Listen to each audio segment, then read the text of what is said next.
ఈ మధ్యకాలంలో ఏదో ఒక కారణంతో సెలబ్రిటీలు పోలీస్ స్టేషన్స్ చుట్టూ తిరగాల్సి వస్తుంది. ఇందులో మోసం చేసిన వారు కొందరైతే మనుషులను నమ్మి ఏదో ఒక విధంగా మోసపోయిన వారు మరికొందరు ఉంటున్నారు. తాజాగా ఇదే లిస్టులోకి మంచు మోహన్ బాబు వచ్చి చేరారు. తాజాగా ప్రముఖ నటుడు మంచు మోహన్ బాబు ఇంట్లో భారీ చోరీ జరిగినట్లు తెలుస్తోంది.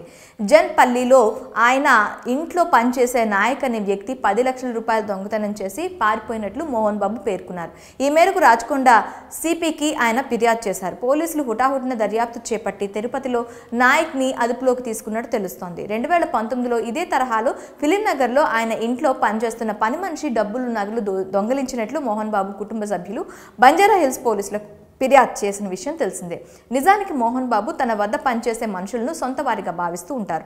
అంత నమ్మకంగా ఉంది కాబట్టే సిటీకి దూరంగా మంచి ఇల్లు కట్టుకొని అక్కడ జీవిస్తున్నారు. మోహన్ బాబు కాంపౌండ్లోనే పనివారికి కూడా అన్ని సౌకర్యాలతో నివాసాలు ఏర్పాటు చేశారు. వారంతా ఎన్నో ఏళ్లుగా వీరి కుటుంబాన్ని నమ్ముకొని జీవిస్తూ వస్తున్నారు. ఇంత మంచిగా చూసుకుంటున్నా అప్పుడప్పుడు పనివారు ఇలా దొంగతనాలు చేయడంపై మోహన్ బాబు కుటుంబం అంతా షాక్కి గురవుతూ ఉంటుంది.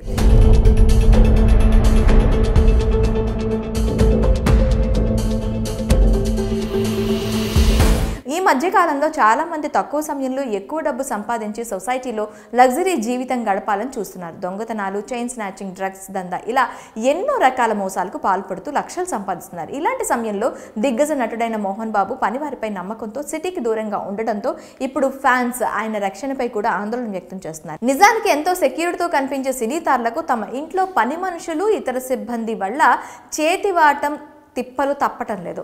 ఇక కొన్ని నెలల క్రితం రజనీకాంత్ కుమార్తె కూడా ఇదే తలనొప్పి ఎదురైంది. అప్పట్లో ఈ విషయం పెద్ద రాద్ధాంతమే జరిగింది. తాజాగా మోహన్ బాబు బాధితుడయ్యారు. ఇక దొంగతనం చేసిన నాయక్ అనే వ్యక్తి ఎంతో కాలం నుంచి మంచి కుటుంబం వద్ద పనిచేస్తున్నాడన్న విషయం తెలియరాలేదు.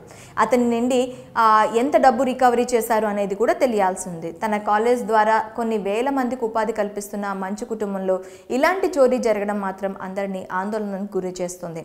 మరి మోహన్ బాబు ఇంట్లో జరిగిన చోరీ ఘటనపై మీ అభిప్రాయం ఏంటో కామెంట్స్ రూపంలో మాకు తెలియచేయండి.